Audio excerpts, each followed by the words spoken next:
Hello everyone. Today we are going to discuss about the subject Water Resource Engineering Part 1. Now in this lecture I will explain different terms in the same subject.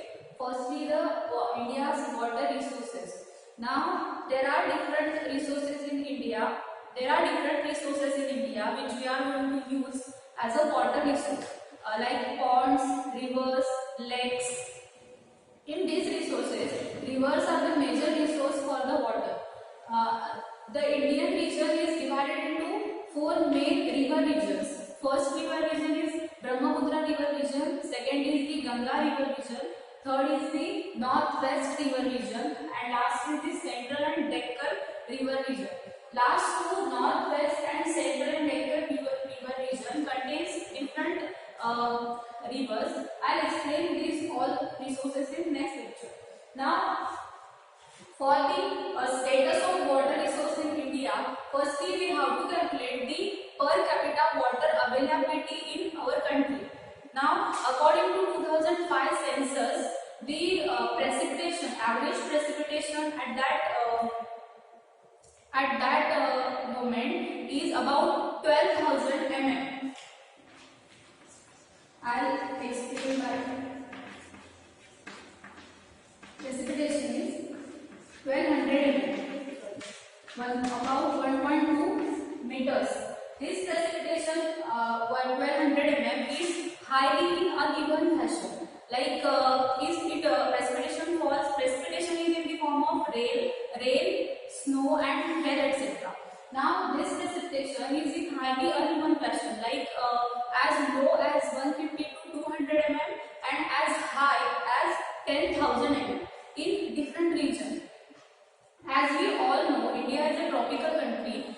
It has different climatic conditions and different rainfall conditions also. Therefore, this precipitation does not fall in even manner. It falls in a highly uneven manner. Now, for the calculation of per capita water availability, we have to now calculate the total volume of precipitation and total volume of runoff. Okay. Now, for the total volume of precipitation on our land area of 3290 billion meters square, total volume will be the multiplication of total precipitation into our land area. 1.2 into our land area is 3290 billion meters square, and this 1.2 is also in meters. Therefore, this value is comes out to be 4,000 billion meter cube. Now, this is the total precipitation on our land. Our land area is 3290 billion meter square. This is the total volume of precipitation. 4,000 billion meter cube of precipitation is on our land. Now, out of this precipitation, all the volume of water is not available as a runoff. As we all know the hydrological cycle, the total volume of precipitation is not available as a total volume of runoff. Some volume of precipitation is may evaporate, may transpirate. Therefore, the residue of this we get as a runoff. Therefore, total volume of runoff available is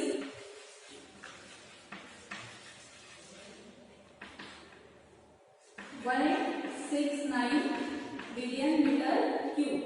This is the total volume of runoff which we are getting as a runoff at that time, 2005. Now at 2005, the census says that India's population is about 1.1 billion. Therefore, the per capita water availability at 2005 is per capita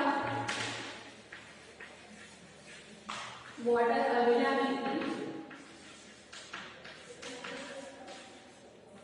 will be the total volume of runoff divided by the total population. Total runoff is 1869 billion meter cube divided by 1.1 billion. This is our total population at 2005 census.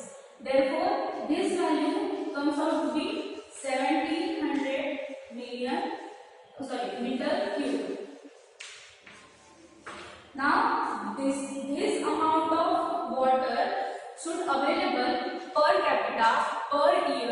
for the 2005 year. Now as we know, our population get increases year by year. Now according to the census of 2011 or now according to the census of 2016-2015, our population becomes 1.2 to 1.3. Therefore, the value of 1700, this value is decreasing day by day or decreasing year by year.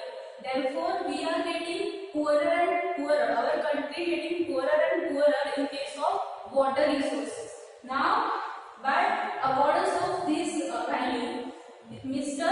Mark Mully, a hydrologist, stated a water stress index. What the water stress index states?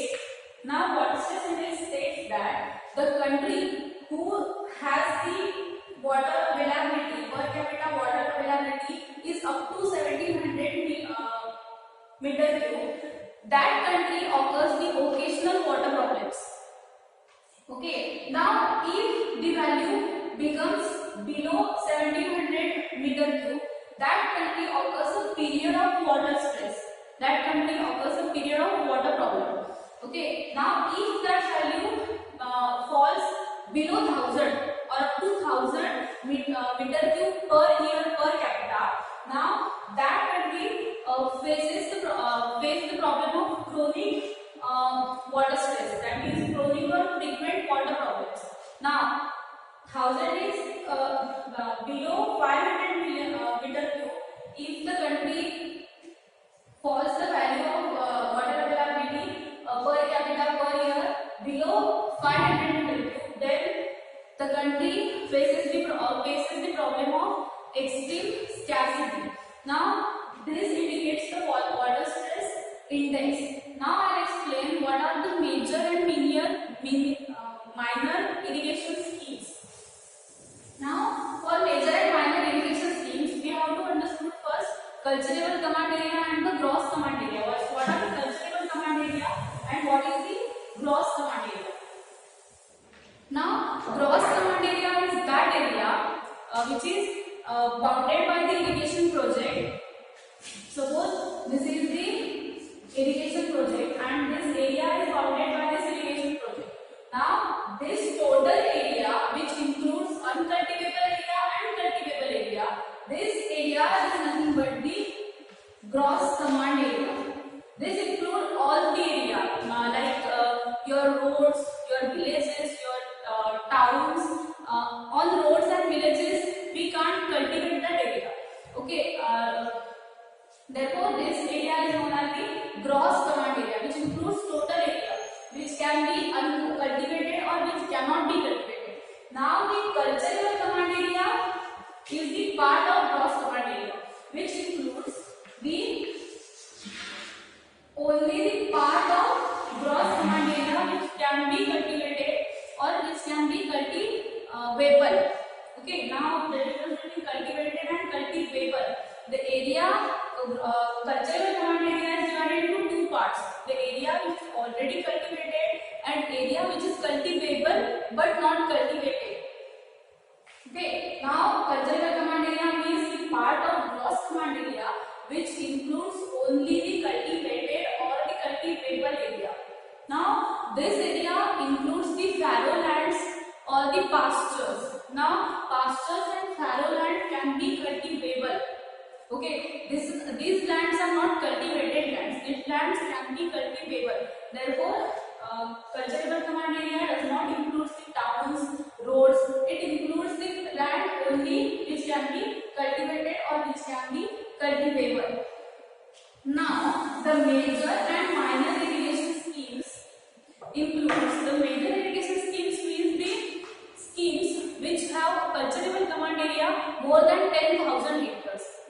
Now, the medium irrigation schemes are nothing but the schemes which have cultivable command area in between 2,000 hectares to 10,000 hectares.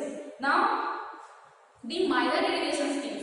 Minor irrigation schemes includes the cultivable irrigation schemes which have cultivable command area below 2,000 or up to 2,000 hectares. Now, these major and minor irrigation